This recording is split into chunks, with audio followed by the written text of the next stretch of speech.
আসসালামু আলাইকুম রহমতুল্লাহ। আজকে আপনাদের মাঝে আবারও একটি ভিডিও নিয়ে হাজির হয়েছি।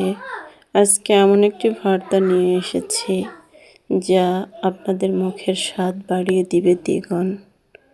এই ভর্তাটি আপনাদের শরীরের অনেক রোগ প্রতিরোধ ক্ষমতা বৃদ্ধি করে এবং শরীরকে সুস্থ রাখতে সহায়তা করে। আজকে আমি নিয়ে এসেছি পাকা করলার ভর্তা। এই ভর্তা বানানোর জন্য আমি এখানে নিয়ে নিয়েছি 5টি পাকা করলা। এই করলাগুলো ভর্তা করলে অনেক মজা লাগে। এই ভর্তা করার জন্য পাকা করলাগুলো সুন্দর করে ধুয়ে নেব। এর জন্য একটি বাটিতে পানি দিয়ে সুন্দর করে পাকা করলাগুলো আমি ধুয়ে নেব। ধুয়ে নেওয়ার পর এগুলো আমি সুন্দর করে 2 ফালা করে কেটে নেব। মাঝখানে সুন্দর করে কেটে নেব। দেখতে হবে ভেতরে যদি কোনো নোংরা বা পোকা থেকে থাকে, এই জন্য ভালো করে ধুয়ে নিতে হবে। এভাবে সব করলাগুলো আমি কেটে নেব। আর যারা আমার চ্যানেলে নতুন আছেন অবশ্যই চ্যানেলটি সাবস্ক্রাইব করে পাশে থাকবেন। করলাগুলো সিদ্ধ করার জন্য আমি একটি প্যান নিয়ে নিয়েছি। এই প্যানে করলাগুলো দিয়ে দিব।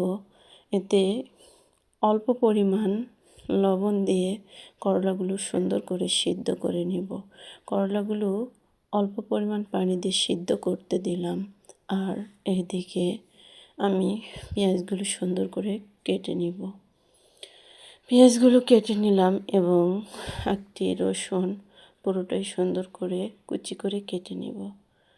রসুনটা কেটে নেওয়ার পর আমি শুকনো মরিচ ভালো করে ভেজে নেব। শুকনো মরিচগুলো ভেজে নিয়েছি। এখন ভর্তা করার পালা।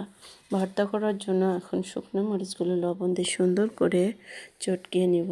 এইবার একই সাথে পেঁয়াজগুলো দিয়ে সুন্দর করে চটকিয়ে নিলাম। পেঁয়াজের সাথে এখন রসুনগুলো আরও সুন্দর করে চটকিয়ে নিতে হবে।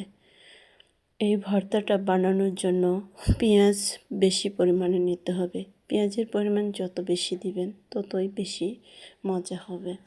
আর সরিষার তেল পরিমাণ মতো সরিষার তেল নিয়ে এই পেঁয়াজ এবং পুরো ভর্তার চাটনিটি ভালো করে চটকিয়ে নেব। এরপর এই যে সিদ্ধ করা করলাগুলো সুন্দর করে সিদ্ধ হয়ে গিয়েছে। এই করলাগুলো আমি বিচি সহ ভর্তা করে নেব। এই ভর্তাটা খেতে এত সুস্বাদু হয়ে থাকে যা বলে বোঝানো যাবে না।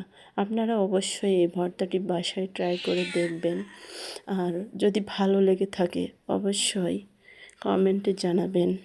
আর লাইক কমেন্ট করতে ভুলবেন না। আর চ্যানেলটি সাবস্ক্রাইব করে পাশে থাকবেন এবং বেল আইকনটি প্রেস করে দিবেন। নতুন নতুন ভর্তার রেসিপি পেতে অবশ্যই চ্যানেলটি সাবস্ক্রাইব করে রাখবেন। এই ভর্তাটি গরম ভাতের সাথে অসাধারণ লাগে। আবার একটি ভিডিওতে দেখা হবে। আল্লাহ হাফিজ।